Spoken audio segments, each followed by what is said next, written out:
Bonjour à toutes et à tous. Quel jour magnifique pour résoudre des équations fonctionnelles tombées à l'X en 2024.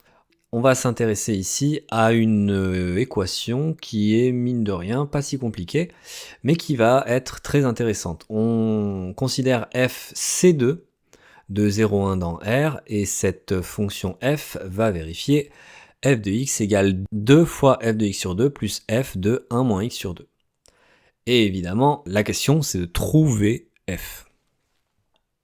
Comme d'habitude, on essaye de trouver des valeurs particulières. Ici, on peut penser à f de 0, f de 1, pourquoi pas f de 1 demi, ou encore f de 2 tiers.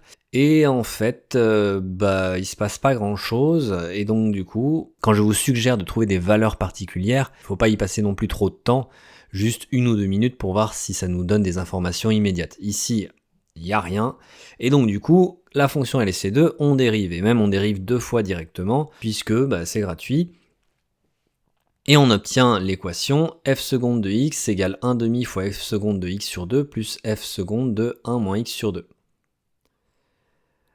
Alors cette équation-là, il faut la connaître, et c'est pour ça que cet exercice est intéressant, c'est qu'il permet de retrouver un exercice assez classique, sous cette forme ou sous une autre, et je vous conseille d'y réfléchir si vous ne l'avez jamais vu, mais il y a des chances que vous l'ayez déjà vu. Donc cet exercice, c'est le suivant. Alors je vais juste remplacer f seconde par g. On cherche les g continus qui vérifient g de x égale 1 demi de g de x sur 2 plus g de 1 moins x sur 2.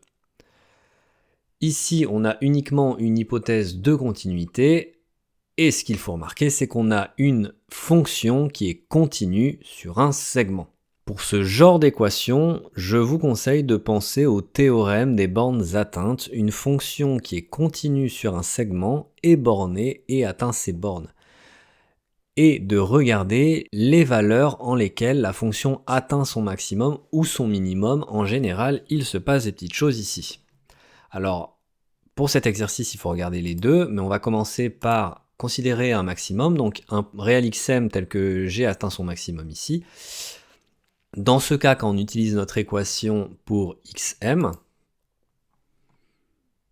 eh bien on obtient que g de xm égale la moyenne, 1 demi de g de xm sur 2 plus g de 1 moins xm sur 2, mais les deux valeurs g de xm sur 2 et g de 1 moins xm sur 2 sont inférieures à g de xm, et donc ça implique que g de xm sur 2 est aussi un maximum. Alors l'autre aussi, g de 1 moins xm sur 2, mais on n'en aura pas vraiment besoin. Si ce n'était pas le cas, en fait, on aurait une inégalité stricte.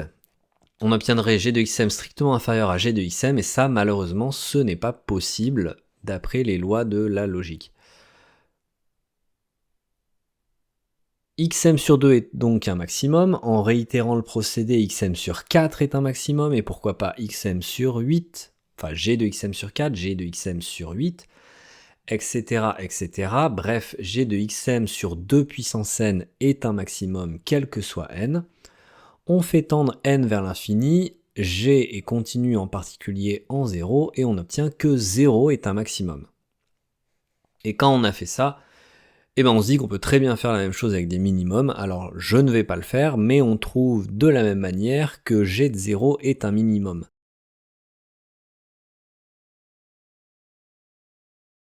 Donc en gros, on a une valeur g de 0 qui est à la fois un maximum et un minimum. La fonction g, elle a le même maximum et elle a le même minimum. Donc du coup, g est constante, il n'y a pas trop de mystère. Et toutes les fonctions constantes vérifient cette équation. Si on doit revenir à notre équation de départ, donc g ici, du coup, c'est f seconde, qui est bien continu puisque f était C2, et donc on obtient que f seconde est constante. En intégrant deux fois, on obtient que f de x égale ax carré plus bx plus c. Alors là, je dois avouer que j'ai pas trop vu s'il y avait des petites astuces pour trouver a, b et c. J'y suis allé à la force brute, et j'ai juste remplacé dans l'équation f de x égale 2 fois f de x sur 2 plus f de 1 moins x sur 2. Alors on obtient une équation qui met un petit peu de temps à écrire, et on obtient surtout un système qui est pas très compliqué à résoudre.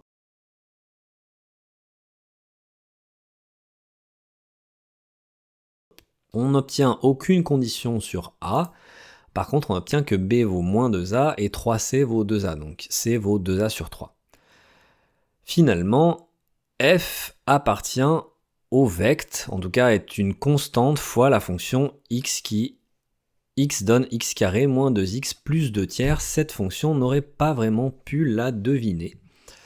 On n'aurait vraiment pas pu la voir dès le début, et c'est pour ça aussi que c'est une équation fonctionnelle assez intéressante, c'est qu'il y a des solutions qui ne sont loin d'être évidentes. Du coup, je me suis un peu posé la question, est-ce qu'il y a une possibilité un peu plus algébrique de trouver ce résultat? J'ai pas trop cherché, mais c'est vrai que comme la fonction est C2, a priori, il va falloir dériver, et la solution que je viens de vous présenter me semble être la solution qui était certainement attendue à l'oral.